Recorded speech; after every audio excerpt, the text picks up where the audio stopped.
Hello guys, कैसे हैं आप लोग। तो गाइस, कहने वाली बात यह है कि ये है चैप्टर नंबर 4 और ये ज्योग्राफी की बुक है। ये है ना, क्लास 7 की बुक है, एनसीईआरटी की बुक है। तो आज इसको हम इस चैप्टर नंबर 4 एयर मतलब होता है हवा। हवा वर्ड जो है अरबिक से लिया गया है, ठीक है, जिसे हिंदी में वायु बोलते हैं या उर्दू में हवा बोलते हैं, ठीक। तो देखते हैं गाइस, आगे इसके बारे में समझते हैं, पढ़ते हैं क्या है क्या नहीं है। Our Earth is surrounded by a huge blanket of air called atmosphere। ये कहते हैं कि जो हमारी पृथ्वी है या हमारी ज़मीन है, ये क्या है, ये एक बहुत बड़े यानी हवा के चादर से, है ना, ये घिरी हुई है हमारी ज़मीन, जिसको हम क्या बोलते हैं, जिसको हम बोलते हैं एटमॉस्फेयर, ठीक है। All living beings on this earth depend on the atmosphere for their survival. सभी जानदार अपनी जीविका जो है एटमॉस्फेयर पर डिपेंड है, यानी सभी जानदार की ज़िंदगी इस एटमॉस्फेयर में डिपेंड है। अगर ये एटमॉस्फेयर नहीं होगा तो ये ज़िंदगी भी इस तरह से इतनी पॉसिबल या इतनी आसान नहीं होगी, ठीक है, या शायद हो ही ना जब एटमॉस्फेयर ही नहीं होगा।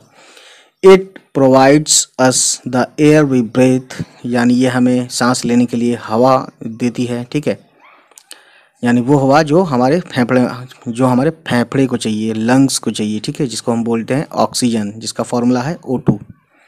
And protects us from the harmful effects of the sun's rays, और जो कि हवा के साथ साथ हमें क्या देती है, हमें जो है प्रोटेक्ट करती है, हमें बचाती है। किस चीज़ से? हमारी हिफाजत करती है जो सूरज की रेज होती हैं, यानी वो रेज सूरज की जो हमारे लिए हार्मफुल होती हैं, हमारे लिए नुकसानदायक होती हैं, ठीक है। Without this blanket of protection, यानी बिना इस इस प्रोटेक्शन की चादर के, यानी इस हिफाजती चादर के, यानी बिना इस हिफाजती चादर के, ये जो चादर है, ब्लैंकेट है किसका? एटमॉस्फेयर। क्या? We would be baked alive by the heat of the sun during day, है ना। ये कहते हैं कि अगर ये ना हो, ये प्रोटेक्शन का ब्लैंकेट ना हो, तो बेक्ड हो जाएंगे, जिंदा बेक्ड हो जाएंगे, यानी जिंदा सिक सकते हैं। किस तरह से सिकना? जिस तरह से कबाब को अंगारों पे सेकते हैं, उसी तरह से हम सूरज की गर्मी में दिन के दौरान हम सिक सकते हैं, है ना। एंड गेट फ्रोजन, और हम बहुत ज़्यादा इतने ठंडे हो, मतलब हमारी ज़मीन इतनी ठंडी हो जाएगी रात के वक्त कि इतनी ज़्यादा फ्रोजन हो जाएगी, यानी जम जाएगी, बर्फ़ बन जाएगी ड्यूरिंग द नाइट, यानी रात के वक्त, अगर ये एटमॉस्फेयर ना होता। So it is this mass of air. That has made the temperature on the earth livable.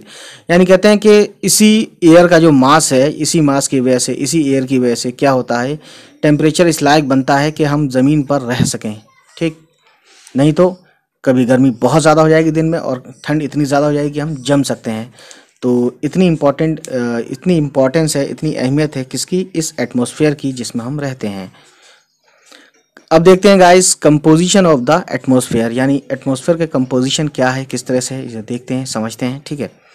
Do you know that the air we take in while breathing is actually a mixture of many gases.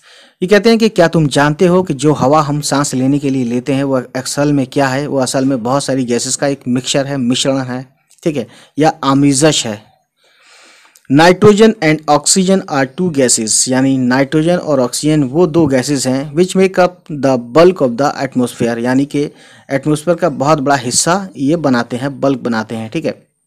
Carbon dioxide, helium, ozone, argon and hydrogen are found in lesser quantities, यानी तो यहाँ ये कहते हैं कि nitrogen और oxygen बहुत ज़्यादा पाया जाता है, उसी तरीके से दूसरी गैसेस भी पाई जाती हैं जो कि हैं, है ना, एटमॉस्फेयर में पाई जाती हैं, जैसे कि कार्बन डाइऑक्साइड है जिसको हम CO2 बोलते हैं, या हीलियम है, या ओजोन है, या आर्गन है, या हाइड्रोजन, यानी दूसरी गैसेस हैं ना, दूसरी टाइप की गैसेस हैं, इनके नाम हैं, ठीक है। अगर आपसे कोई पूछे कि कौन कौन से एटमॉस्फेयर में गैसेस पाई जाती हैं, तो इस बुक के हिसाब से आप ये इनके नाम ले सकते हैं, नाइट्रोजन और ऑक्सीजन के अलावा, है ना। तो ये क्या कहते हैं कि कार्बन डाइऑक्साइड है, हीलियम है, ओजोन है, आर्गन है ना, या हाइड्रोजन है, ये क्या है, बहुत लेसर क्वांटिटीज़, यानी बहुत कम क्वांटिटीज़ में है ये, है ना। अपार्ट फ्रॉम दीज गैसेस, यानी इन गैसेस के अलावा और देखिए क्या क्या है हवा में, tiny dust particles are also present in the air, यानी हवा में, है ना, इन गैसेस के अलावा छोटे छोटे डस्ट पार्टिकल, यानी कि जो गर्द होती है, धूल के जो धूल कह लीजिए आप एक आसान भाषा में, है ना, तो वो एयर में मौजूद होते हैं, ठीक। उसका देखिए उनका भी कोई ना कोई काम है। देखिए the pie chart gives you the percentage of different constituents of air, यानी कहते हैं कि जो एयर के कंस्टिट्यूएंट्स हैं यानी एयर जिनसे जिनसे मिलकर बनी है, मिक्स होकर बनी है, उनका एक पाई चार्ट यहाँ बना दिया गया है। तो देखिए कहने का मतलब ये है कि मान लीजिए अगर ये पूरी गैसेज हैं हमारे एटमॉस्फेयर में, तो नाइट्रोजन क्या है 78% है। ऑक्सीजन कितना है, दूसरे नंबर पर सबसे ज़्यादा गैस पाई जाती है, यानी ये हमारे फ़ायदे के लिए है, तो ये है ऑक्सीजन यानी कि 21% है ना। उसके बाद देखिए गाइस 0.03% क्या है, कार्बन डाइऑक्साइड है ना, यानी आधे से भी बहुत बहुत बहुत कम है कार्बन डाइऑक्साइड, लेकिन फिर भी ये हमारे लिए ख़तरा है। आर्गन है 0.93% है ना। ऑल अदर्स यानी जो दूसरी गैसेस हैं 0.04% सब मिला के हैं, जिसमें ये सब आ जाता है, हीलियम विलियम ये सब चीज़ें, ठीक। तो ये था पाई चार्ट है ना। उसके बाद आगे देखते हैं गाइस क्या है। Nitrogen is the most plentiful gas in the air, ये कहते हैं कि नाइट्रोजन जो है एयर में पाई जाने वाली सबसे ज़्यादा गैस है, यानी कि गैस में जैसे हवा में बहुत सारी गैसेज हैं, तो सबसे ज़्यादा जो गैस है वो क्या है, नाइट्रोजन है, यानी सबसे ज़्यादा नाइट्रोजन है हमारे पास, हमारे लिए अवेलेबल। तो ये कितना है परसेंटेज के हिसाब से 78, ठीक है। सो अब आगे देखते हैं गाइस। व्हेन वी इनहेल, जब हम सांस लेते हैं अंदर, we take some amount of nitrogen into our lungs and exhale it, यानी ये कहते हैं कि जब भी हम सांस लेते हैं तो थोड़ा बहुत हम नाइट्रोजन भी ले लेते हैं अपने अंदर फेफड़ों में है ना, और उसके बाद हम निकाल देते हैं इसको। एक्सेल यानी कि सांस छोड़ना, इनहेल यानी कि सांस अंदर लेना, ठीक है। बट प्लांट्स नीड नाइट्रोजन, यानी लेकिन कहते हैं कि प्लांट को है नाइट्रोजन चाहिए फॉर दियर सर्वाइवल, यानी कि उनके जीवन के लिए, उनके जिंदा रहने के लिए प्लांट को क्या चाहिए, नाइट्रोजन चाहिए गाइस, है ना। दे कैन नॉट टेक, अब आगे देखते हैं गाइस, नाइट्रोजन डायरेक्टली, यानी वो जो प्लांट हैं वो डायरेक्टली नाइट्रोजन को नहीं लेते हैं फ्रॉम द एयर से, है ना। लेकिन क्या है देखिए, बैक्टीरिया, जो बैक्टीरिया होता है ना, कीड़े का नाम है, बैक्टीरिया होते हैं, वायरसेस होते हैं, ठीक है। Bacteria that live in the soil, bacteria वो जो मट्टी में रहता है, and roots of some plants, और कुछ प्लांट्स के रूट्स में रहता है, टेक नाइट्रोजन, वो क्या करता है, नाइट्रोजन को लेता है ना, from the air, directly air से जो बैक्टीरिया है वो नाइट्रोजन को लेता है, और बैक्टीरिया कहाँ रहता है, मट्टी में या प्लांट्स की जड़ों में, है ना। एंड चेंज इट्स फॉर्म, और जो इसकी शक्ल होती है या इसकी जो फॉर्म है, इसकी सूरत है, इसका रूप है, उसको चेंज कर देता है bacteria, so that plants can use it. उसके बाद उससे, उस बैक्टीरिया से या उस बैक्टीरिया के मर जाने के बाद वो क्या करते हैं, उससे वो नाइट्रोजन जो बैक्टीरिया के अंदर लिया गया था वो नाइट्रोजन अब प्लांट्स को चला जाता है, ठीक है ना। ऑक्सीजन, अब ये कहते हैं गाइस आगे, oxygen is the second most plentiful gas in the air, ये कही जाती है बात, और ये आप याद भी रखिएगा कि सबसे ज़्यादा जो दूसरे नंबर पे पाई जाती है हवा में जो गैस पाई जाती है उसका नाम है ऑक्सीजन, ठीक। Humans and animals take oxygen from the air as they breathe, ये कहते हैं कि इंसान और जानवर जो है जब भी सांस लेते हैं तो वो क्या लेते हैं, वो ऑक्सीजन लेते हैं अपने अंदर, है ना। क्योंकि ऑक्सीजन नहीं मिलेगा तो फेफड़े में हवा जा ही नहीं सकती, है ना। फेफड़ों को सिर्फ क्या चाहिए, ऑक्सीजन ही चाहिए, यानी कि ऑक्सीजन के साथ थोड़ा बहुत और भी चीज़ें चली जाती हैं, लेकिन ऑक्सीजन से ही फेफड़ा चलता है ना। Green plants produce oxygen during photosynthesis, ये कहते हैं कि ग्रीन प्लांट्स जो होते हैं वो ऑक्सीजन बनाते हैं किस दौरान, जब फोटोसिंथेसिस हो रहा होता है पेड़ों में, है ना। फोटोसिंथेसिस के बारे में आप अगर नहीं जानते हैं तो आप देख लीजिए, डेफिनेशन मैंने लिख दिया है, ठीक है। तो गाइस देख सकते हैं आप बहुत ही ज़्यादा अच्छे से फोटोसिंथेसिस क्या होता है। फोटोसिंथेसिस एक तरह से क्या है, एक प्रोसेस है जो कि प्लांट्स के द्वारा क्या किया जाता है, जब प्लांट सनलाइट को यूज़ करता है, वाटर को यूज़ करता है, या वो प्रोसेस जिसमें प्लांट सनलाइट को यूज़ करके, वाटर को यूज़ करके, कार्बन डाइऑक्साइड को यूज़ करके क्या करता है, ऑक्सीजन क्रिएट करता है और एनर्जी भी क्रिएट करता है ना। किस फॉर्म में, in the form of sugar, sugar की फॉर्म में, है ना। तो गाइस ये सोचने और समझने वाली बात है। In this way oxygen content in the air, यानी जो इस तरह से क्या होता है, इसी फोटोसिंथेसिस में जो हमने बताया कि ऑक्सीजन का जो ऑक्सीजन कंटेंट जो है, यानी ऑक्सीजन की जो चीज़ है इसमें एयर में क्या होता है, रिमेन्स कांस्टेंट, यानी बराबर ही रहती है ना। यानी कि यूज़ किया फिर बन गया, यूज़ किया फिर बन गया, इस तरह से कांस्टेंट यानी कि बराबर ही रहती है ना। तो समझ लीजिए कि जितना आप पेड़ लगाते हैं उतना ही आप ऑक्सीजन भी पैदा कर रहे हैं, है ना।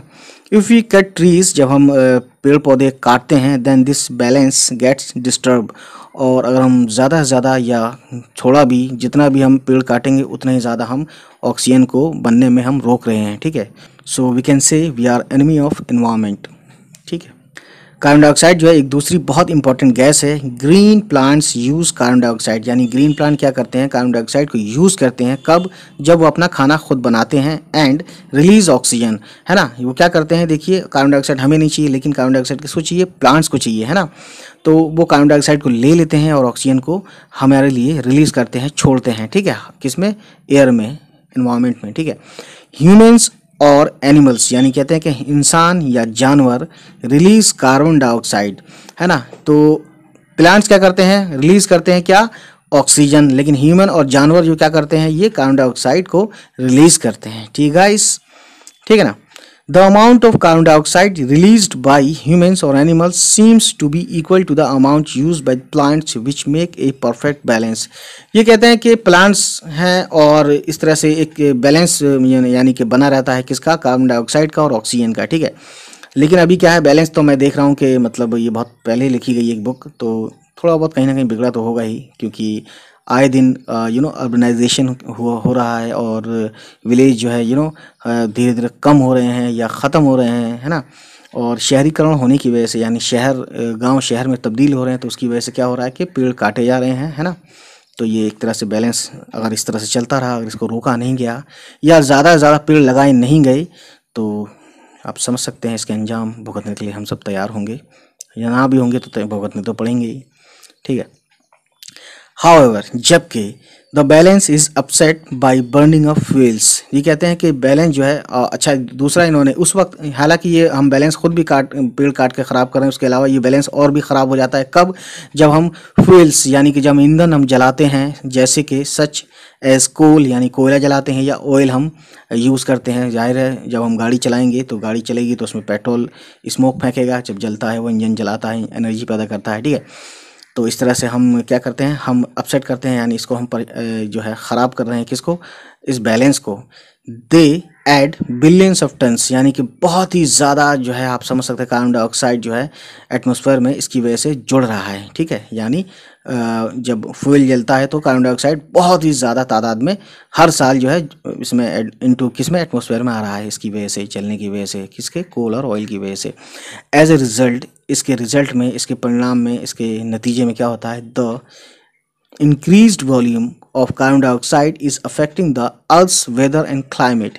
ये कहते हैं कि इसके रिजल्ट में क्या हो रहा है कि जो बहुत ज़्यादा जो कार्बन डाइऑक्साइड निकाला जा चुका है, जो बढ़ा हुआ कार्बन डाइऑक्साइड है, वो क्या हो रहा है, हमारे जो क्लाइमेट है और उसका जो वेदर है, दुनिया का जो वेदर है, इसको अफेक्ट करता है ना, और हार्मफुली अफेक्ट कर रहा है, समझ सकते हैं हम गाइस, ठीक।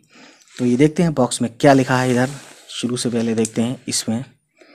तो गाइस देख सकते हैं आप बहुत ही ज़्यादा अच्छे से, carbon dioxide released in the atmosphere, यानी कार्बन डाइऑक्साइड को रिलीज किया जा रहा है एटमॉस्फेयर में, है ना, creates a green house effect.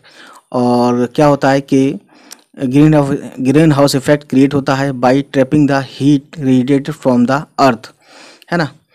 तो ये समझ सकते हैं, इट इज़ देयरफॉर, इसीलिए इसको क्या कहा जाता है, कॉल्ड ए ग्रीन हाउस, ठीक है ना। तो इसको क्या कहते हैं, इसीलिए इसको कहते हैं, क्या कहते हैं, ग्रीन हाउस गैस, है ना, green house gas. And without it, और बिना इसके, the earth would have been too cold to live in, है ना। और अगर ये कार्बन डाइऑक्साइड अगर ये हीट को ट्रैप ना करे तो क्या होगा कि दुनिया जो है बहुत ज़्यादा ठंडी हो जाएगी, किस वक्त, जब सूरज डूब चुका होगा। तो इसीलिए ये हमें इस लायक बनाता है कि हम इसमें रह सकें और बहुत ज़्यादा ठंडा नहीं होने देता है, ठीक है।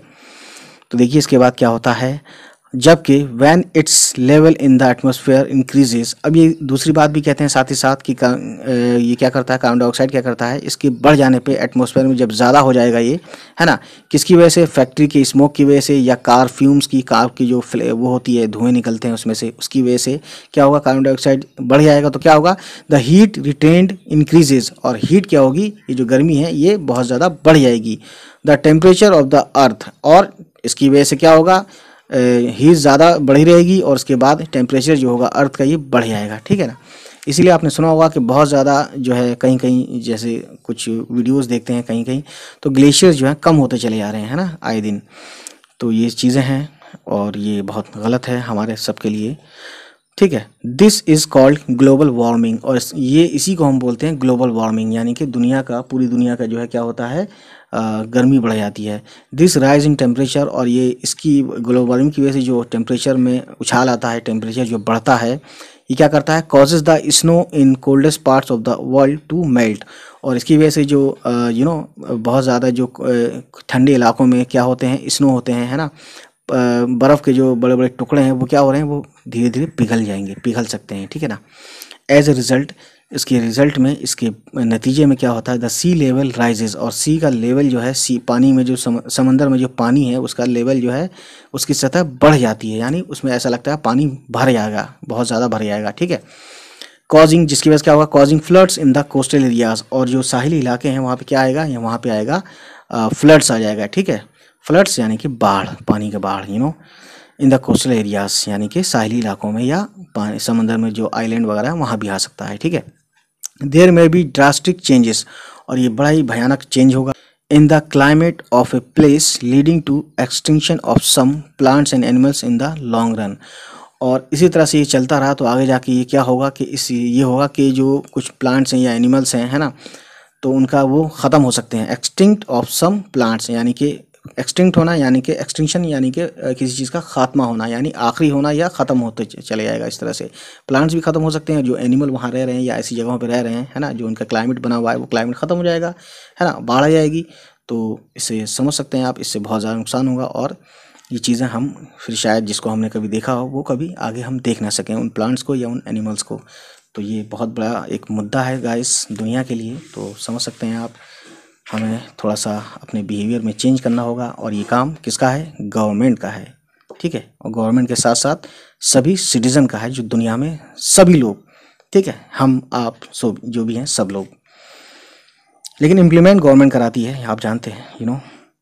व्हेन एयर इज़ हीटेड, जब हवा जो है गर्म होती है, इट एक्सपेंड्स, ये क्या होती है, ये फैलती है, हवा जब गर्म होती है क्या होती है, ये फैलती है।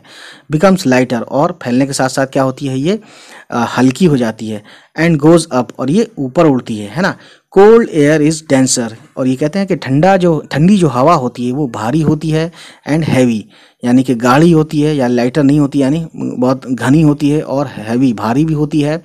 डेट इज़ वाई, और इसीलिए it tends to sink down, और इसीलिए क्या होती है, ये नीचे की तरफ बैठ जाती है ना, जहाँ भी होगी वो ठंडी हवा नीचे बैठ जाती है।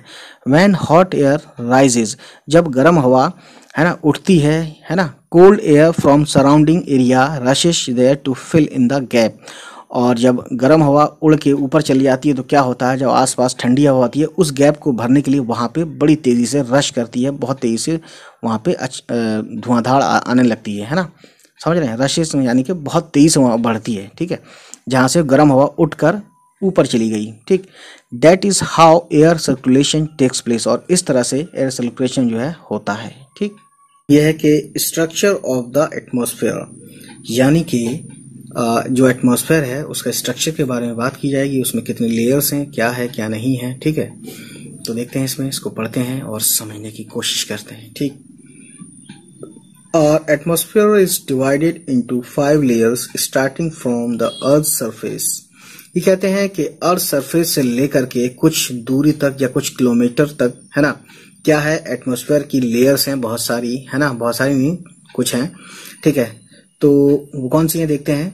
दीज आर ट्रोपोस्फेयर, यानी पहली है ट्रोपोस्फेयर, दूसरा है इन्होंने नाम लिया स्ट्रेटोस्फेयर, तीसरा है mesosphere and thermosphere and exosphere, ठीक है। तो देखते हैं इसमें फिगर 4.2 में, देखिए क्या दिया है, देखते हैं गाइस। तो ये दिया है फिगर 4.2 में है लेयर्स ऑफ द एटमॉस्फेयर, ठीक है। तो देख सकते हैं गाइस, है ना। तो ये है क्या है, किलोमीटर हाइट, यानी 10 किलोमीटर तक क्या है, ट्रोपोस्फेयर है। उसके बाद ट्रोपोपॉज है ना। ट्रोपोपॉज के बाद देखिए क्या होता है शुरू, ओजोन है ना, जिसमें एयरप्लेन वगैरह चलता है गाइस, है ना। स्ट्रेटोस्फेयर में क्या चलता है, एयरप्लेन चलता है, और इसी में ओजोन है। उसके बाद ये यहाँ से कहाँ तक है, ये है 10 किलोमीटर ऊपर जाने से शुरुआत है, उसके बाद लगभग 48 किलोमीटर तक लगभग, ऐसा मान के चलिए आप। उसके बाद आगे देख सकते हैं गाइस, लगभग 48 या 50 किलोमीटर वाला जो शुरू होता है ना, ये 50 यहाँ पे आता है लेकिन 50 से पहले शुरू है, यानी 48 मान लीजिए या 47 किलोमीटर से लेकर के, है ना, स्ट्रेटोस्फीयर ये है। स्ट्रेटोस्फीयर के बाद जो इसकी बाउंड्री है उसके बाद है मेसोस्फीयर। मेसोस्फीयर 48 लगभग 47 किलोमीटर से लेकर के लगभग 84 किलोमीटर के आसपास है ना। उसके बाद मेसोपॉज, यानी यहाँ से मेसोस्फीयर खत्म होता है। उसके बाद क्या शुरू होता है, लगभग 80.5 यानी कि 85-84 किलोमीटर के बाद से लेकर के, है ना, लगभग काफी दूर तक ये मतलब 110 के आसपास मान लीजिए, ये क्या है, ये आपका थर्मोस्फीयर, ठीक है ना। खैर इसको हम पढ़ते हैं यहाँ से और देखते हैं क्या है। तो सबसे पहले बताया गया है ट्रोपोस्फीयर, जो कि शुरू से होता है ना, जहाँ पे हम रहते हैं, जैसे जहाँ हम चलते हैं, रहते हैं, उठते हैं, बैठते हैं, वहां से लेकर के ऊपर 10 किलोमीटर की हाइट तक है ट्रोपोस्फीयर, ठीक है। तो इसमें देखिए दिस लेयर, यानी ये लेयर जो है is the most important layer of the atmosphere, यानी ये जो लेयर है ये बहुत ही इंपॉर्टेंट एटमॉस्फेयर की लेयर है, ठीक है। It's average height is 13 kilometre. तो ये कहते हैं कि ट्रोपोस्फेयर की जो एवरेज हाइट है ना, ये कितनी है, 13 किलोमीटर है ना।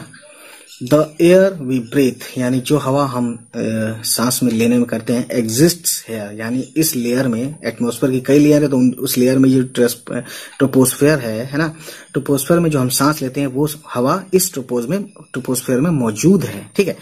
Almost all the weather phenomena like rainfall, fog यानी कि वही जो धुंध वगैरह ठंडी में हो जाती है, and hailstorm occur in this layer, है ना, जो आंधी तूफान या ये रेनफॉल, जो बारिश वगैरह होती है, वो क्या है, वो सब इसी लेयर में अकर होती है ना, यानी इसी लेयर में होती है सब चीजें, ठीक। दोस्तों एक वर्ड आया है, मैं आपको बताना चाहूंगा, फेनोमेना, ठीक है। फेनोमेनन बना है फेनोमेना से, तो फेनोमेना का मतलब होता है कि नेचर में या समाज में किसी सच्चाई या घटना, है ना, या जो कि खास तौर पर ऐसी, यानी वो सच्चाई या वो घटना ऐसी हो जो पूरी तरह समझ में ना आए, उसे बोलते हैं फेनोमेना। फेनोमेना ही से बना है फेनोमेनन, ठीक है। तो कहने का मतलब यही है। आगे देखते हैं गाइस। तो गाइस अगला है स्ट्रेटोस्फेयर। इसमें क्या है कि above the troposphere lies the stratosphere, यानी कि ट्रोपोस्फेयर से ऊपर, है ना, अबव यानी कि ऊपर स्ट्रेटोस्फेयर होता है। It extends up to a height of 50 kilometre, और ये कितना ऊंचा जाता है, यानी स्ट्रेटोस्फेयर को आप छूते हैं तो ये 50 किलोमीटर तक लंबा है, यानी ऊंचाई में है ना, ये सब चीजें ऊंचाई में नीचे से ऊपर तक जा रही हैं, ठीक है। This layer is almost free from clouds and associated with phenomenon, weather phenomenon. ये कहते हैं कि ये लेयर जो है ये लगभग क्लाउड से फ्री है, यानी इसमें क्लाउड्स नहीं मिलते, बादल नहीं होते, किसमें, स्ट्रेटोस्फेयर लेयर में, है ना। और ये कहते हैं कि ये जो एसोसिएटेड है, यानी ये जुड़ा हुआ है वेदर के फेनोमेनन से। फेनोमेनन का मतलब भी मैंने आपको बताया, ठीक है। Making conditions most ideal for flying aeroplanes, और ये कहा जाता है कि ये ऐसा कंडीशन बनाता है ना, ये लेयर ऐसा कंडीशन बनाता है जिसमें क्या है कि फ्लाइंग एरोप्लेन, यानी एरोप्लेन को उड़ने के लिए उसका एक आइडियल कंडीशन है ना, इस लेयर में, ठीक। One important feature of stratosphere is that it contains a layer of ozone gas. ये कहते हैं कि बहुत एक खास फीचर है स्ट्रेटोस्फेयर का, वो ये कि इसमें क्या है, एक ओजोन लेयर, इसमें क्या एक लेयर है ओजोन गैस की, ठीक है ना। और हम जानते हैं, हम पढ़ चुके हैं, we have just learned how it protects us from the harmful effect of the sun rays, और हम ये ऑलरेडी जानते हैं कि सनरेज के जो हार्मफुल इफेक्ट है उससे ये ओजोन लेयर हमें कैसे बचाती है, कैसे हमारी हिफाजत करती है, ठीक। तो ये सोचने और समझने वाली बात है दोस्तों। आगे देखते हैं क्या है। Mesosphere, this is the third layer of the atmosphere. तो ये एटमोस्फेयर की मेसोस्फेयर क्या है, तीसरी लेयर है ना। It lies above the stratosphere, और ये स्ट्रेटोस्फेयर के जस्ट ऊपर है। It extends up to the height of 80 kilometre, और ये 80 किलोमीटर तक है। Meteorites burn up in this layer on entering from the space, ठीक है। तो ये कहा जाता है कि मेटियोराइट जो होते हैं वो जब वो जलते हैं, है ना, इस लेयर में, तो क्या है, on entering from this space, यानी जब ये मेटियोराइट्स स्पेस में जल रहे होते हैं तो वो क्या होते हैं, वो इसी लेयर से, यानी मेसोस्फेयर से ही एंटर करते हैं स्पेस से, ठीक है, यानी स्पेस में जले फिर वहां से जब गिरे तो इसी लेयर से इनका एंट्री होती है। उसके बाद आगे देखते हैं गाइस, थर्मोस्फेयर है ना। In thermosphere temperature rises very rapidly, यानी कहते हैं कि थर्मोस्फेयर लेयर में क्या होता है, टेम्परेचर जो होता है बहुत ही तेजी से बढ़ता है ना। जब हाइट बढ़ती है तो टेम्परेचर भी बढ़ता चला जाता है, ठीक। Ionosphere is a part of this layer, और ये कहा जाता है कि आयनोस्फेयर जो है इसमें से थर्मोस्फेयर का एक छोटा सा पार्ट है ना। यानी इसी में से थर्मोस्फेयर में से कौन सा एक लेयर निकला है, आयनोस्फेयर है ना। इट एक्सटेंड्स बिटवीन, यानी थर्मोस्फेयर कहां से कहां तक है, ये है भैया, इसकी हाइट है 80 किलोमीटर से लेकर के 400 किलोमीटर तक, यानी बहुत, यानी कहने का मतलब ये कि बहुत ही लंबा, ये बहुत ही दूरी तक है, बहुत ही मोटी लेयर है ये, ठीक है, किसकी, थर्मोस्फेयर की।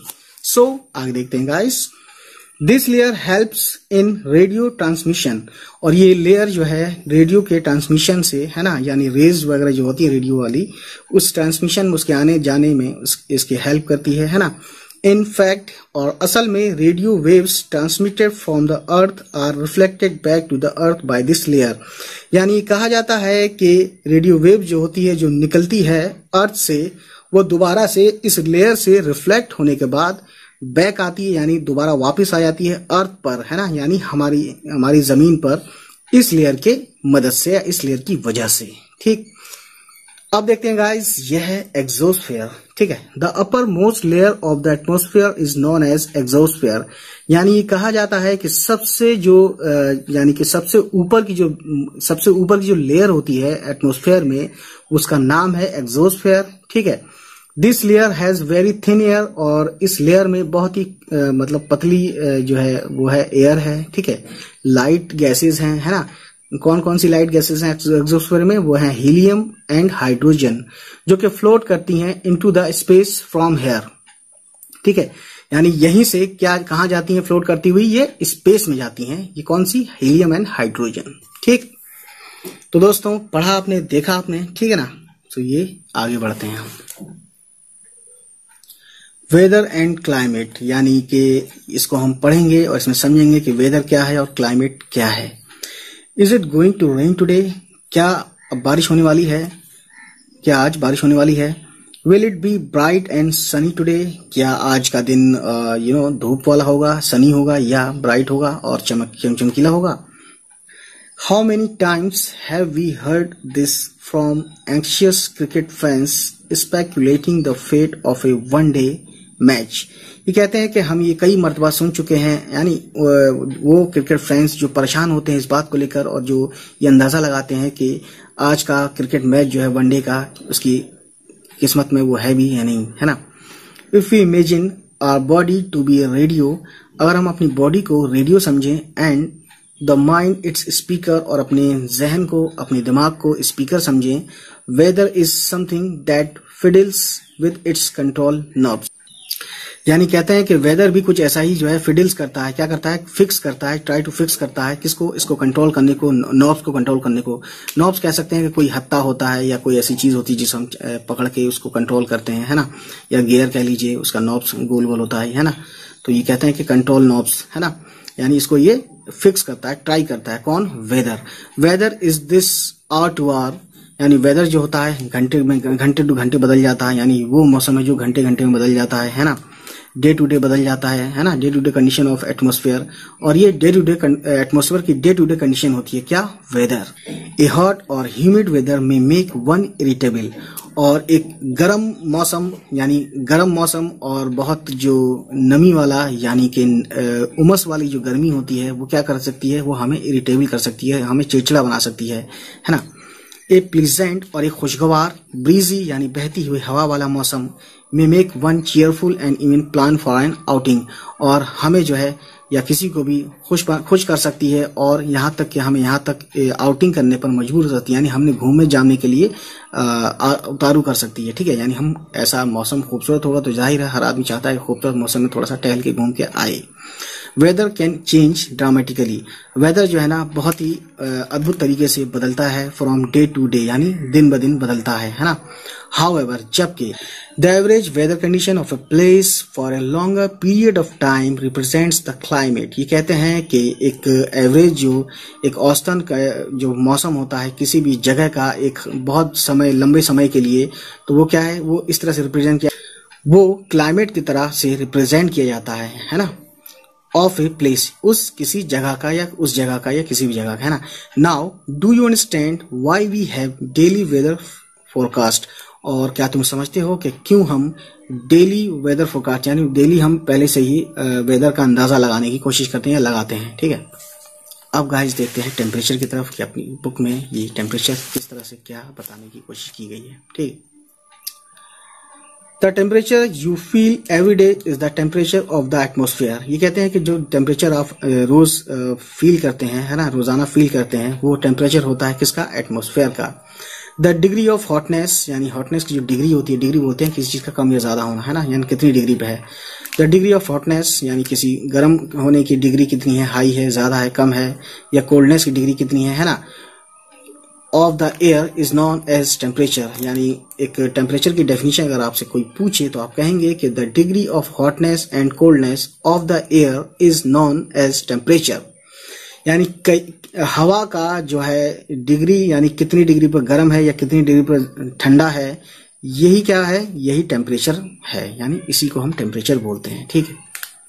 The temperature of the atmosphere changes not only between day and night, यानी टेम्परेचर जो है सिर्फ दिन और रात में नहीं बदलता है, but also from season two season, यानी सीजन एक सीजन में अलग होता है मौसम की गर्मी अलग होती है, टेम्परेचर अलग होता है, और दूसरे मौसम में या दूसरे सीजन में टेम्परेचर घट जाता है, किसी में बढ़ जाता है। समर्स आर हॉटर, यानी गर्मियां जो हैं, जो गर्मी के दिन होते हैं वो गर्म होते हैं, देन विंटर्स, जाहिर है सब जानते हैं ये बात। An important factor that influences the distribution of temperature is insolation, है ना। तो ये कहते हैं कि सबसे इंपॉर्टेंट फैक्टर जो होता है जो कि डिस्ट्रीब्यूशन करता है किसको, डिस्ट्रीब्यूशन को, टेम्परेचर की डिस्ट्रीब्यूशन यानी टेम्परेचर बांटने को जो इन्फ्लुएंस करता है, जो उस पर असर करता है, असर डालता है, वो क्या है, वो है इंसोलेशन, है ना। इंसोलेशन क्या है, insolation is the incoming solar energy, यानी इंसोलेशन वो एनर्जी है जो कि सोलर से आती है, सूरज की रोशनी से आती है, इंटरसेप्टेड बाय द अर्थ, और अर्थ के द्वारा क्या की जाती है, उसको ले ली जाती है या रोक ली जाती है ना, या अर्थ में ले ली जाती है, ठीक है। अब देखिए गाइस इंपॉर्टेंट बात, the amount of insolation decreases, यानी इंसोलेशन का अमाउंट जो है घटता जाता है ना, from the equator towards the poles, यानी एक जमीन है तो इधर हो गया पोल्स, इधर हो गया इक्वेटर, तो ये कहते हैं कि अमाउंट ऑफ इंसोलेशन यानी इंसोलेशन का अमाउंट जो है वो घटता जाता है फ्रॉम द इक्वेटर, यानी इक्वेटर पे तो ज्यादा होता है, जैसे जैसे पोल की तरफ जाता है ना, ऊपर जमीन अगर यूं है तो ऊपर पोल हो गया, है ना, यहाँ भी पोल है, यहाँ भी पोल है, तो इधर कम होता जाता है और इधर भी इंसोलेशन यानी गर्मी कम होती जाती है, ठीक है, या इसकी जो एनर्जी होती है सन की वो कम होती जाती है, उसकी सनरेज कम होती जाती है, ठीक है, और इक्वेटर में ज्यादा होती है, ठीक है। तो ये कहते हैं कि the amount of insolation decreases from the equator towards the poles, therefore यानी इसलिए the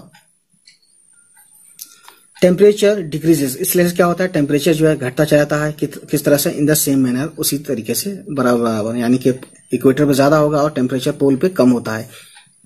now do you understand why poles are covered with snow, ये कहते हैं क्या तुम समझते हो कि स्नो से यानी कि बर्फ से पोल का जो रीजन होता है, यानी जमीन का ऊपर वाला और जमीन के नीचे वाला, अगर हमारे सामने गोल गोल जमीन है तो ऊपर और नीचे क्या होता है, इधर भी आइस है, यानी इधर भी बर्फ है और इधर भी बर्फ है, ठीक है, ठीक है ना। इफ द अर्थ टेम्परेचर, अगर जो जमीन की जो गर्मी है या जमीन का जो टेम्परेचर है ना, हरारत है, ठीक है, राइजेस टू हाई, अगर जमीन का टेम्परेचर बहुत ज्यादा हो जाए, it would become too warm for some crops to grow, और ये इतना ज्यादा गर्म हो जाएगा कि कुछ क्रॉप जो है इसमें उगी नहीं पाएंगी, है ना। Temperature in cities is much higher than that of villages, ये कहते हैं कि जो शहरों में जो टेम्परेचर होता है वो गांव के मुकाबले में ज्यादा होता है, और ये बात सभी जानते हैं। गांव में टेम्परेचर कम होता है और शहरों में टेम्परेचर ज्यादा होता है, क्योंकि शहरों में गाड़ियां चलती हैं, स्मोक निकलता है ना, रेस्टोरेंट होते हैं बहुत सारे, और विलेजेस में क्या होता है, घर भी जो है कम होते हैं, वैसे विलेज बहुत बड़े होते हैं, है ना, दूर दूर तक होते हैं, और खेती ज्यादा होती है ना, तो पेड़ पौधे होने की वजह से और आबादियां और मोटर कार वगैरह इतना इफेक्टिव वगैरह नहीं होने से वहां पे ठंडक रहती है और सिटी में गर्मी रहती है। The concrete and metals in buildings and the asphalt of roads get heated up during the day. तो शहरों में क्या होता है कि कंक्रीट जो होता है ना, जिसमें रोड़ी और सीमेंट और ये सब जो कंक्रीट जंगल होता है, जिसे हम बिल्डिंग बोलते हैं, बड़ी बड़ी लंबी लंबी, तो उसमें कंक्रीट होता है ना।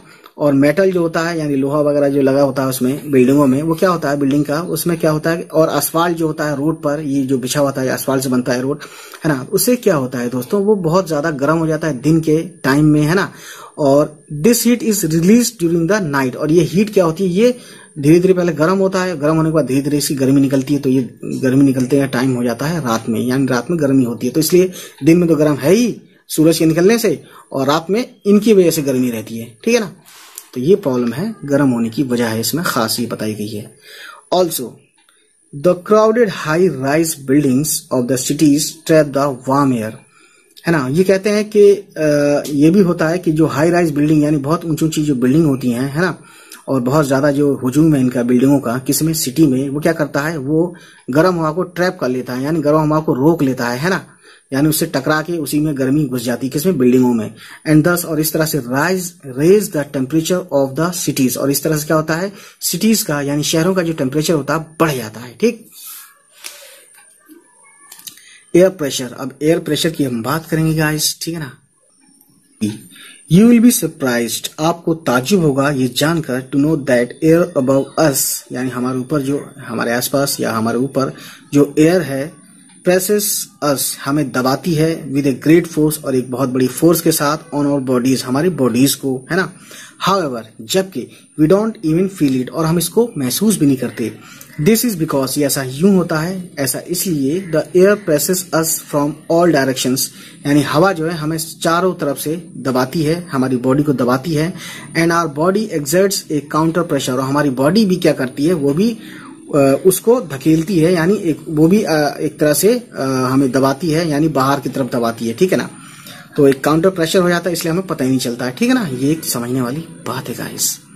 अब बात करते हैं एयर प्रेशर की। तो एयर प्रेशर इज डिफाइंड, यानी एयर प्रेशर इस तरह से डिफाइन किया जाता है, या इस तरह से इसकी जो परिभाषा है या तारीफ है कि as the pressure exerted by the weight of air on the earth surface, यानी ये कहते हैं कि एयर प्रेशर किसे कहते हैं, एयर प्रेशर उसे कहते हैं कि एयर का जो वेट होता है ना, एयर का जो वेट होता है उसके द्वारा जो प्रेशर लगाया जाता है अर्थ सरफेस पर, उसे ही बोलते हैं हम एयर प्रेशर, ठीक। एज वी गो अप, जैसा हम ऊपर जाते हैं, हाइट पर जाते हैं, है ना, द लेयर्स ऑफ एटमॉस्फेयर, यानी एटमॉस्फेयर की जो लेयर होती हैं, द प्रेशर फॉल्स रैपिडली, यानी जितना हम ऊंचे चले जाते हैं उतना ही प्रेशर जो है, एयर प्रेशर, एयर हल्की हो जाती है और एयर प्रेशर जो है क्या होता है, गिर जाता है ना, यानी कम प्रेशर लगता है एयर का वहां पे, ठीक है।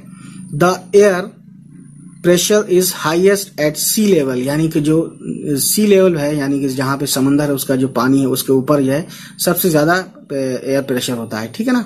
सबसे ज्यादा एयर प्रेशर सी लेवल पे होता है, ये आप समझने वाली बात है। एंड डिक्रीजेज विद हाइट, और जितना आप ऊंचा चलते चले जाते हैं, ऊपर बढ़ते चले जाते हैं, है ना, तो वहां क्या होता है, एयर प्रेशर घटता चला जाता है जब हम हाइट पर जाते हैं, ऊंचाई पर जाते हैं, है ना। तो इतनी ऊंचाई पर नहीं कि 10वीं मंजिल पे पहुंच गए एयर प्रेशर लो हो गया, ना मुन्ना ना, एवरेज से भी ऊंचा, एवरेज से भी, एयरप्लेन से जब हम जाते हैं तब वो ऊंचा माना जाएगा, ठीक है ना। कहीं कहीं पहाड़ियों पे भी कहीं कहीं ऐसा होता है, महसूस होता है कुछ लोगों को, ठीक है ना। Horizontally the distribution of air pressure, यानी हॉरिजॉन्टली होता है, एक होता है वर्टिकली, सीधे सीधे, है ना, ऊपर से नीचे या नीचे से ऊपर, ये हो गया वर्टिकली। एक होता है हॉरिजॉन्टली, लेफ्ट से राइट, है ना। तो ये कहते हैं कि हॉरिजॉन्टली यानी लेफ्ट से right, horizontally the distribution of air pressure, यानी एयर प्रेशर का जो डिस्ट्रीब्यूशन होता है ना, वो क्या है, is influenced by temperature of air, यानी एयर का जो टेम्परेचर है उससे भी ये उसका भी उस पर असर रहता है, एयर प्रेशर पे, किसका, एयर के टेम्परेचर का, ठीक है ना।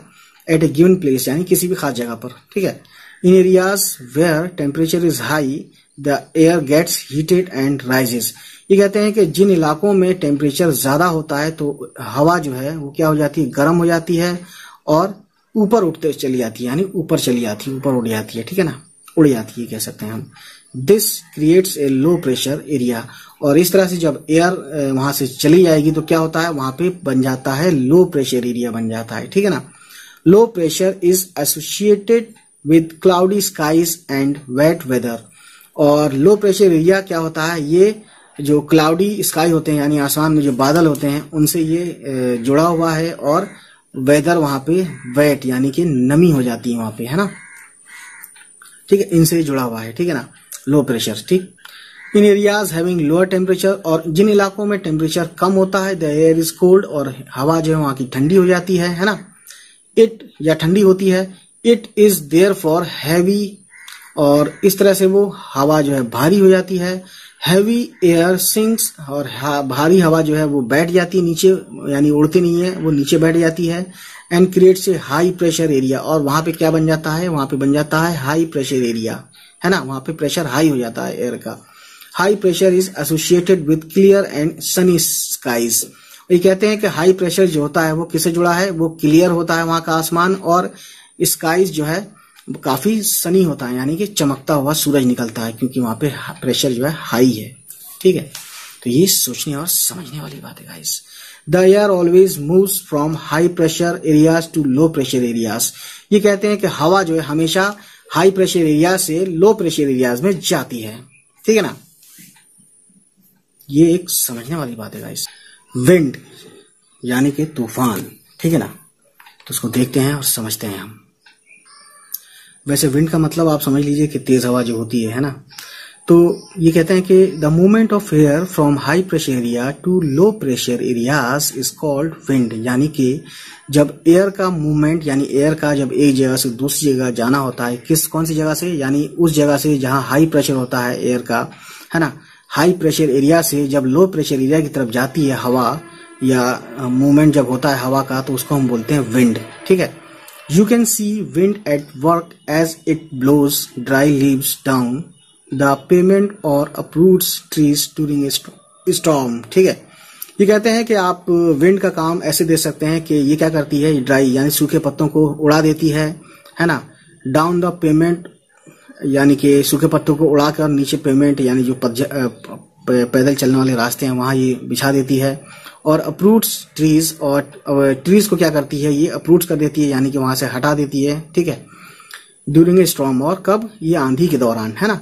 Sometimes when the wind blows gently you can even see it blowing away smoke और फाइन डस्ट। ये कहते हैं कि जब कभी कभी आपने देखा होगा कि व्हेन द विंड ब्लोज, जब हवा चलती है, बहती है बहुत ही आराम से, you can see even see it blowing away smoke, और जब आराम से भी चलती है तभी क्या करती है, स्मोक को ये अपने साथ ले जाती है उड़ाते हुए, है ना, और फाइन डस्ट, और जो बारीक बारीक जो धूल होती है, पतले पतले जो कण होते हैं धूल के, मिट्टी के, उसको भी साथ में उड़ा के ले जाती है। At times wind can be so strong, और उस वक्त क्या होती है, जिस वक्त विंड जो है बहुत ज्यादा मजबूत यानी बहुत जबरदस्त वाली, बहुत तेज होती है ना, that it is difficult to walk against it, और आप जब आपके अगेंस्ट चल रही हो तो आप उसके खिलाफ चलने में आपको दिक्कत होती है, काफी मेहनत लगानी पड़ती है ना, एफर्ट लगाना पड़ता है, फोर्स के साथ चलना पड़ता है, ठीक है। You must have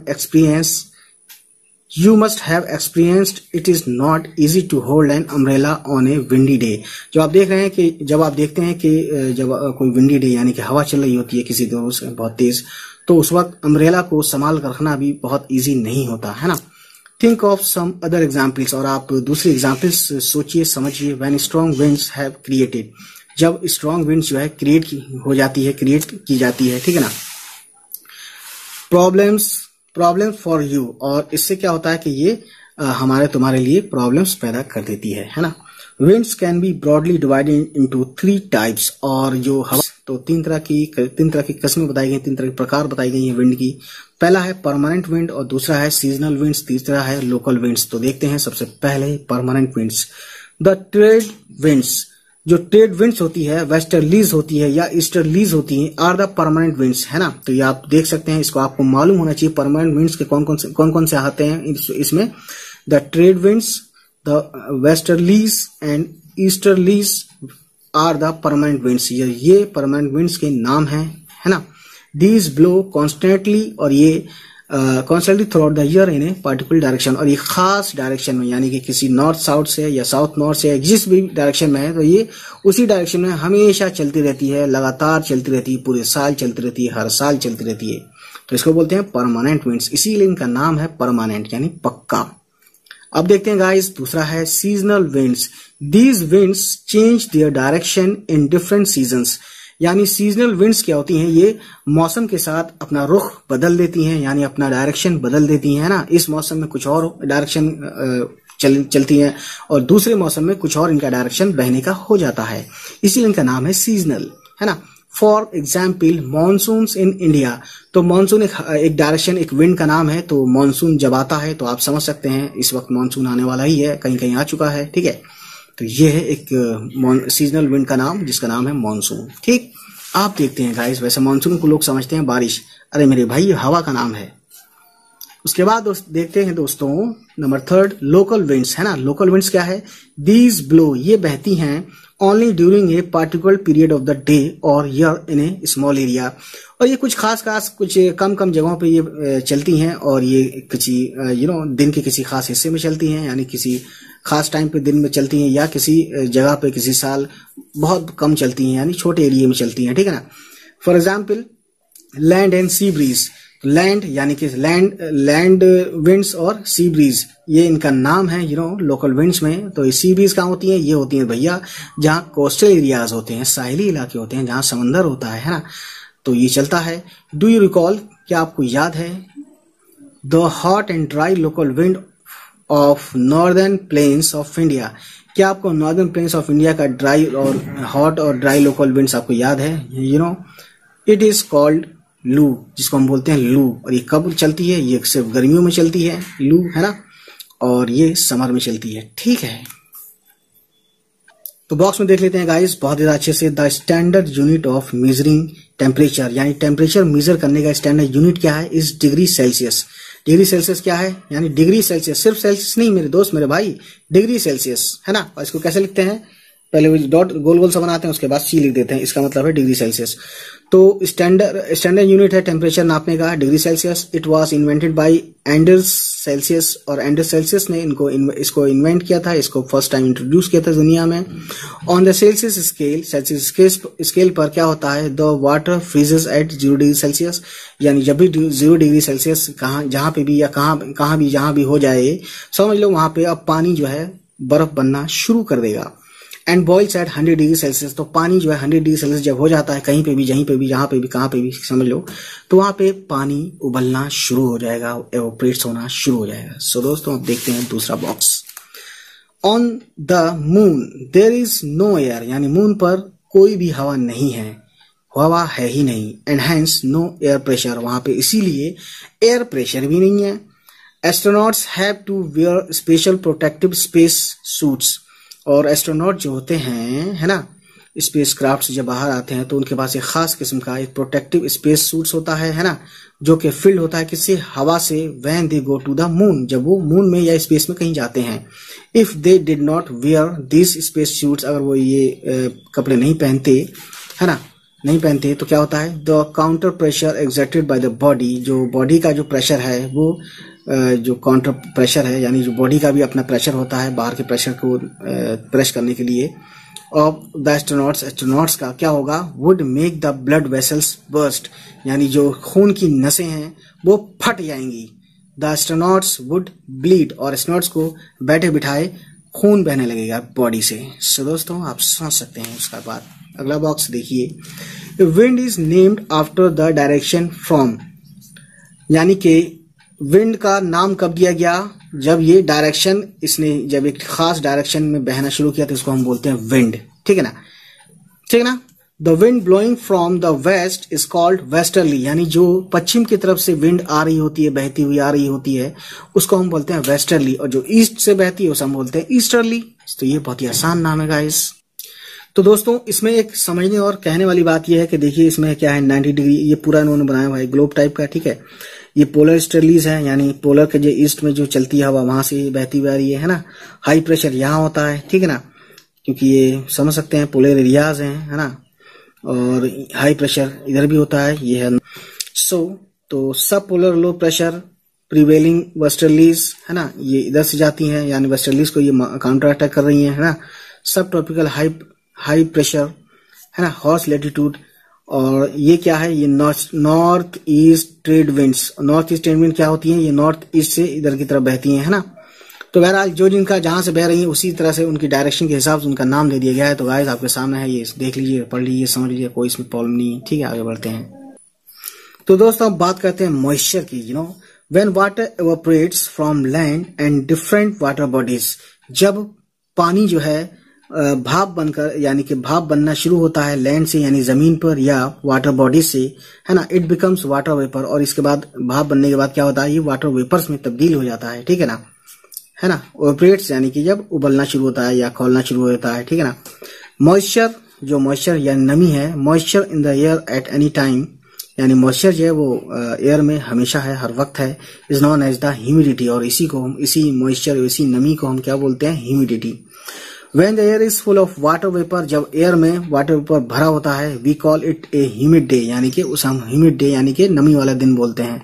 As the air gets warmer, और जैसे हवा गर्म हो जाती है, its capacity to hold the water vapor increases, और इसकी कैपेसिटी जो है वाटर वेपर होल्ड करने की बढ़ जाती है। And so, और इस तरह से it becomes more and more humid, और इस तरह से और भी ज्यादा नमी इसमें भर जाती है ना। On a humid, नमी कह लीजिए या उसको कह लीजिए उमस आ जाती, पानी भरा होता है। ठीक है ना।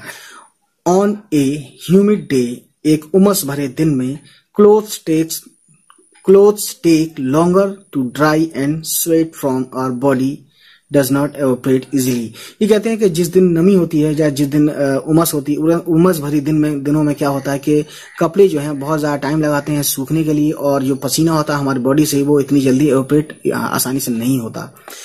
ठीक है, तो क्या होता है, making us feel very uncomfortable, और इस तरह से हमें बहुत ही बेचैनी होती है। ठीक है ना, और ये बात सच भी है। आगे देखते हैं guys. When the water vapor rises, जब वाटर वेपर ऊपर उठता है भाप की शक्ल में, it starts cooling, उसके बाद क्या होता है, ये धीरे धीरे ठंडा होना शुरू हो जाता है। The water vapor condenses causing formation of droplets of water, यानी जब पानी की बूंदें जब धीरे धीरे गाढ़ी होती हैं और जमना शुरू हो जाती हैं, तो इसकी वजह से क्या बनता है, इसकी वजह से बनता है पानी की बूंदें, droplets of water। Clouds are just masses of droplets of water, यानी जो ये हैं आपके क्या, ये जो बादल हैं आपके, ये क्या हैं, ये बादल बड़े बड़े टुकड़े होते हैं, किस चीज के, पानी की बूंदों के। When these droplets of water become too heavy to float in air, then they come down as precipitation। ये कहते हैं कि जब ये ड्रॉपलेट्स ऑफ वाटर यानी कि जो पानी की बूंदें हैं, जब ये यानी जो बादल हैं या पानी की बूंदें हैं, जब ये बहुत ज्यादा भारी हो जाती हैं और ये हवा में मतलब उड़ नहीं पाती है ना, भारी होंगी तो जाहिर है एयर में ये फ्लोट नहीं करेंगी, है ना, तैरेंगे नहीं, घूमेंगे नहीं, उड़ेंगे नहीं। ठीक है ना। तब ये नीचे आते हैं किस फॉर्म में, प्रेसिपिटेशन के फॉर्म में, और प्रेसिपिटेशन को ही हम बोलते हैं बारिश। Jet planes flying in the sky leave a white trail behind them. तो जेट प्लेन यानी जो एरोप्लेन होते हैं, जेट प्लेन होते हैं, वो उनमें क्या होता है, वो जब उड़ रहे होते हैं आसमान में तो उनके पीछे एक वाइट ट्रेल यानी वाइट पूंछ बन जाती है उनकी, है ना, उनके पीछे जेट प्लेन्स के पीछे, है ना। The moisture from their engines condenses, और जो नमी होती है उनके इंजन्स पे वो जम जाती है, क्या हो जाती है, जम जाती है ना, क्योंकि ऊपर ठंडक होती है बहुत।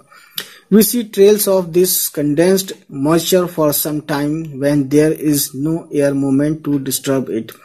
तो हम देखते हैं कि जो ट्रेल्स यानी एक पूंछ टाइप की जो एक धारी जो बन जाती है ना, जमा हुई वाइट सी बन जाती है ना, मॉइस्चर जो बन जाती है, जम जाती है, तो क्या होता है, ये कुछ देर के लिए होता है, जब वहां पे there is no air movement to disturb it, जब वहां पे हवा नहीं चल रही होती है तो ये हमें दिख रही होती है कुछ देर तक, इसकी जो ट्रेल होती है ना, ट्रेल्स या ये कह लीजिए गाइस एक तरह से ट्रैक होता है ना, ट्रैक, रेलवे ट्रैक, या इस तरह से बन जाता है जो हमें दिखता है आसानी से। ठीक है। Precipitation that comes down to the earth in liquid form is called rain. जो प्रेसिपिटेशन हमें पानी की शक्ल में जमीन पर जो लिक्विड की फॉर्म में मिलती है, लिक्विड की फॉर्म में, पानी नहीं लिखा है सॉरी, वो पानी ही होता है वैसे, तो लिक्विड फॉर्म में जो प्रेसिपिटेशन हमें मिलता है उसे हम बोलते हैं रेन यानी बारिश। प्रेसिपिटेशन भी बोल सकते हैं, बारिश भी बोल सकते हैं, doesn't matter. Most of the ground यानी ज्यादातर जो जमीन होती है, ग्राउंड होती है, ground water comes from rain water, यानी ग्राउंड वाटर का सबसे ज्यादा पानी वो कहां से आता है, वो रेन वाटर से ही आता है भैया। ठीक है ना। प्लांट्स हेल्प प्रिजर्व वाटर, और जो प्लांट होते हैं वो क्या मदद करते हैं, वो पानी को जमा करने में मदद करते हैं, यानी वो पानी को सोखते हैं, चूसते हैं, ले लेते हैं अपने अंदर, ठीक है। When trees on hill sides are cut, जब पहाड़ियों की तरफ जो पेड़ों को काटा जाता है, रेन वाटर फ्लोज डाउन, जो पानी होता है वहां रुका हुआ वो नीचे की तरफ आता है ना, डाउन द बेयर माउंटेन्स, और नंगे नंगे पहाड़ों पर, यानी पहाड़ों पर गिरता है, and can cause flooding of low lying areas, और जो नीचे के जो एरियाज होते हैं वहां पे पानी आ जाता है, और इतना ज्यादा पानी आता है कि वहां पे बाढ़ आ जाती है, ठीक है ना। On the basis of mechanism, और इस मैकेनिज्म के बेसिस पर there are 3 types of rainfall, यहाँ पर यानी ये बताया गया कि ये कहा गया है कि 3 तरह के रेनफॉल होते हैं। द कन्वेक्शनल रेनफॉल, पहला वाला रेनफॉल का नाम है convectional rainfall, the orographic rainfall and the cyclonic rainfall, यानी तीसरा वाला साइक्लोनिक रेनफॉल है। तो देख लेते हैं, ठीक है ना। इसमें दिया हुआ है ये रेनफॉल के ऊपर ये मॉइस्चर के ऊपर ये रेनफॉल ये बताने की कोशिश कर रहे हैं। साइक्लोनिक रेनफॉल में क्या होता है कि वार्म एयर होती है ना, और कोल्ड एयर होती है इधर की तरफ, ठीक है ना। उसके बाद बारिश होती है तो ये साइक्लोनिक रेनफॉल है। ये बहरहाल ये इन्होंने एक तस्वीर में बताने की कोशिश की है। ये क्या होता है, मॉइस्ट एयर है ना, मॉइस्ट एयर हो गया। ये क्या है, रिलीफ बोलते हैं, यानी जो पहाड़ी ऊंचाई है ना। ओरोग्राफिक रेनफॉल, ठीक है ना, जो पहाड़ी वगैरह इलाकों में होता है, ठीक। उसके बाद दोस्तों ये है वार्म एयर, ये convectional rainfall, types of rainfall है ना। तो ये चीजें आप समझ गए, कोई इसमें ज्यादा खास बात थी नहीं। बहरहाल देखते हैं आगे क्या है। तो एक किस्सा इन्होंने बताने की कोशिश की है, नेचर्स फुरी, यानी नेचर का जो गुस्सा है। देखिए, ओडिशा एक जगह है साउथ इंडिया में, located on the eastern sea coast of India, India के ईस्ट कोस्ट पे है ये स्थित है। इज प्रॉन टू साइक्लोन्स, और ये साइक्लोन्स के हमेशा शिकार में रहता है, यानी इसके ऊपर हमेशा साइक्लोन का शिकार रहता है। That originate in the bay of Bengal, जो कि वो साइक्लोन जो कि बे ऑफ बंगाल में पैदा होता है, बनता है। ऑन 17-18 अक्टूबर 1999 है ना। Cyclone hit 5 district of the state, और उड़ीसा के यानी कि 5 जो है डिस्ट्रिक्ट पे इन्होंने हमला किया साइक्लोन ने। Another super cyclone occurred on the 29th of October 1999, और उसी साल 29 अक्टूबर को सुपर साइक्लोन ने वहां पे हुआ, ठीक है ना, उड़ीसा में। That devastated large portion of the state, और इसने स्टेट के बहुत बड़े पोर्शन पर क्या किया, तबाही मचाई, ठीक है ना। The damages caused were mainly due to 3 factors, और जो डैमेज हुआ वो 3 फैक्टर्स की वजह से, 3 वजह से हुआ है ना।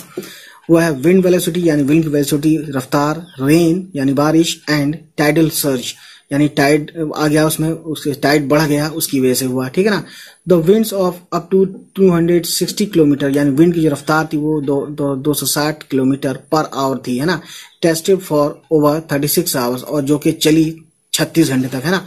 These high velocity winds uprooted trees and damaged the कच्चा houses, और इस जो 36 घंटे ये चली है ये हवा, इसने क्या किया, इसने इस हाई वेलोसिटी वाली जो हवा ने क्या किया कि जो पेड़ थे उनको उसने उखाड़ दिया, और जो कच्चा हाउस थे, यानी मिट्टी के जो मकान थे, कच्चे हाउस थे, उनको, कच्चे घरों को इसने डैमेज कर दिया, बर्बाद कर दिया। Rooftops of several industrial sheds and other houses were also blown away, और जो रूफ टॉप होते हैं ना, ऊपर जो छतें होती है, और किसी की तरह की कई तरह की छत बनाई जाती है, टीन की भी होती है, एस्बेस्टस की भी होती है। तो उसने क्या किया, और घरों के जो हाउसेस थे, रूफ टॉप्स थे, यानी ऊपर के हिस्से को इसने उड़ा दिया, ठीक है ना, इंडस्ट्रियल के भी और हाउसेस के भी, ठीक है ना। Power supply and telecom line snapped completely, और जो पावर सप्लाई था बिजली का और टेलीकॉम लाइंस दी थी वो इसने पूरी तरह क्या किया, उसको काट कर रख दिया, है ना, अलग करके रख दिया। हैवी रेन अकर्ड, और बहुत ही भयानक वाली बारिश हुई, बहुत ही भारी बारिश हुई। Under the influence of the cyclone, और इस साइक्लोन की वजह से फॉर 3 days 3 दिन भयानक बारिश, भारी बारिश हुई लगातार, है ना। These rains led to flooding in the major rivers of Odisha, और इस उड़ीसा में क्या हुआ, इस बारिश की वजह से क्या रहा कि फ्लडिंग हो गई, यानी बड़े बड़े जो वो थे रिवर थे उड़ीसा में, इनकी वजह से उनमें बाढ़ आ गई, ठीक है ना। The cyclonic winds cause tidal waves that swept 20 kilometre, तो ये कहते हैं कि साइक्लोनिक विंड्स की वजह से क्या हुआ, टाइडल आया, है ना, यानी बहाव तेज हो गया वेव्स का, जिसने 20 किलोमीटर तक सफाई कर दी, एक तरह से झाड़ू मार दी, 20 किलोमीटर, समझ रहे हैं ना आप। Inland and broad masses destruction to the coastal areas, और इसने लैंड पर भी किया और जो कोस्टल एरियाज थे वहां पर भी इसने बहुत तबाही मचाई, ठीक है ना। The 7 to 10 metre high tidal wave intruded suddenly, और 7 से 10 मीटर ऊंचाई तक जो टाइडल वेव जो आई थी समंदर की तरफ से वो एकदम से घुस आई शहर की तरफ और जो उसके आसपास है ना। एंड कॉज्ड मासिव डैमेज, और बहुत बड़ा नुकसान किया to the standing paddy crops, और जो किधर नुकसान किया इसने, जो धान की खेतियां थी उधर भी इसने वो बहुत तबाही मचाई, ठीक है। The cyclone originated as a depression, तो साइक्लोन जो डिप्रेशन में ओरिजिनेट होता है in the gulf of Thailand, Thailand में है ना, गल्फ ऑफ थाईलैंड में, near east of Port Blair, यानी पोर्ट ब्लेयर के जो ईस्ट में है, क्या है, गल्फ ऑफ थाईलैंड का जो डिप्रेशन है ना। ऑन 25 अक्टूबर यानी 25 अक्टूबर 1999 को क्या हुआ, एंड ग्रेजुअली धीरे धीरे moved in A north west ward direction, और ये क्या हुआ, ये साइक्लोन जो है नॉर्थ वेस्ट डायरेक्शन की तरफ बढ़ा। It intensified into a super cyclone and hit the area between Irasama and बालीकुड़ा in Odisha, और इस वजह से क्या हुआ, ये बहुत ही ज्यादा भयानक होता गया। उसके बाद सुपर साइक्लोन आया और इसने इस एरिया को हिट किया जो कि इरासामा और बालीकुड़ा उड़ीसा में है ना। किस दिन, 29 अक्टूबर 10 बजे, सुबह 10:30 बजे, ठीक है ना। The super cyclone swept the entire coast of Odisha, including the cities of Bhubaneswar and Cuttack and 28 coastal towns. तो इसने क्या किया कि इस सुपर साइक्लोन की वजह से इसने पूरे तरफ तबाही मचाई है ना। स्वेप्ट किया यानी पूरा बहा दिया, सफाई कर दी, एक तरह से झाड़ू लगा दिया, बर्बाद कर दिया। यहाँ पे सफाई का मतलब बर्बाद कर दिया है ना। और किस तरफ, ये पूरे जो उड़ीसा के जितने भी कोस्ट थे है ना, साहिली इलाके थे उनको भी, और भुवनेश्वर सिटी को और कटक सिटी को है ना, और 28 कोस्टल टाउन्स जो थे उनको भी इसने पूरा तबाह कर दिया। About 13 million people were affected, और ये कहते हैं कि 13 मिलियन है ना, 1 मिलियन होता है 10, यानी कि 1,30,00,000 लोग जो है लोग इससे अफेक्ट हुए, इससे परेशान हुए। The large number of live stock were killed, और एक बहुत ज्यादा जो लाइव स्टॉक था यानी कि मवेशी थे, पशु थे है ना, गाय थी, भैंसें थी, ये भी क्या है, मर गईं। स्टैंडिंग क्रॉप्स ऑफ पैडी, यानी कि जो पैडी की खेती जो खड़ी थी वो भी गिर गई, तबाह हो गई। वेजिटेबल जो थे यानी कि है ना, ये भी खराब हुए। फ्रूट्स वगैरह भी जो है हैवीली डैमेज हुए, बहुत बुरी तरह से, बहुत बड़े पैमाने पे इनका नुकसान हुआ। Due to salinization caused by tidal surge, और टाइडल सर्ज की वजह, टाइडल की बहाव और इसके उसमें बढ़ने की वजह से क्या हुआ, सेलिनाइजेशन हुआ, यानी कि नमक फैल गया, नमक आ गया है ना। सेलिनाइजेशन का मतलब ये होता है कि इंक्रीज इन सॉल्ट, सॉइल में सॉल्ट ज्यादा हो जाएगा तो उसमें बोलेंगे सेलिनाइजेशन। लार्ज ट्रैक्ट्स का मतलब होता है इलाके, यानी बड़े बड़े इलाके जो है एग्रीकल्चरल के है ना, एग्रीकल्चरल लैंड के हैव टर्न इनफर्टाइल, यानी कि बंजर हो गए, यानी अब उस पर कुछ उगने वाला नहीं था कई सालों तक। लार्ज ट्रैक्ट्स ऑफ साल, यानी जो बड़े बड़े इलाके थे किसके, साल के, यानी कि ये फर्नीचर जो बनता है ना, तो ये लकड़ियों के नाम है, साल है, टीक है, बम्बू है ना। इनकी प्लांटेशन हैव डिसअपियर्ड, यानी एकदम से बिल्कुल ही सफाया हो गया इनका, एकदम बर्बाद, तबाह, नामो निशान मिट गया इनका, ठीक है ना। The mangrove forest between Pradeep and Konark vanished, तो जो सदाबहार एक सदाबहार था, एक फॉरेस्ट था, एक सदाबहार फॉरेस्ट था, जंगल था, वो जो कि प्रदीप और कोणार्क के बीच में था, वो वेनिस्ड हो गया, यानी खत्म हो गया, ठीक है। तो दोस्तों ये बातें थी बॉक्सेस की, तो हमने पढ़ा और उम्मीद है ये आपको पसंद आएगा, ठीक है ना। ये कुछ इसमें कुछ दिया हुआ है, ये क्वेश्चन आंसर, तो आप क्वेश्चन आंसर लिख लेंगे, टिक द करेक्ट आंसर। तो पहले का है which are the following gases protect us from harmful sunrays, ये ओजोन है, और most of the layer of the atmosphere is troposphere है ना, मोस्ट इंपॉर्टेंट लेयर। तो बहरहाल, और ये कहते हैं कि ये बी है दूसरे का, और ये चौथे का है डिक्रीजेस, यानी कि as we go up layers of the atmosphere, यानी कि जब हम ऊपर उठते हैं प्रेशर जो है डिक्रीजेस होता है, ये बात सच भी है। उसके बाद देखिए आगे देखते हैं, व्हेन प्रेसिपिटेशन, यानी जो बारिश का बूंदें होती हैं, comes down to the earth in the liquid form, it is called rain, जिसको रेन कहते हैं, ठीक है ना। उसके बाद गाइस मैं द फॉलोइंग है, आप देख सकते हैं, ये पहला है, ये दूसरा है, ये चौथा है, ये तीसरा है, और ये जाहिर है ये कौन सा है, ये तो मुझे खुद नहीं पता है, ठीक है। तो ये कर लीजिएगा। उसके बाद गिव रीजन देना है। अब चैप्टर आपको समझ में आ गया, रीजन आप दे सकते हैं, नहीं दे सकते हैं तो कमेंट करके बताइए कि आपको चाहिए इसके अलावा, ठीक है। चलिए फिर, उम्मीद है गाइस ये वीडियो आपको पसंद आई हो, और अगर पसंद आई तो प्लीज़ हमारे चैनल को सब्सक्राइब कीजिएगा और उन तक पहुंचाइएगा जिनको इन वीडियोस को देखने की ज़रूरत हो। चलिए मिलते हैं फिर, बाय बाय, टेक केयर।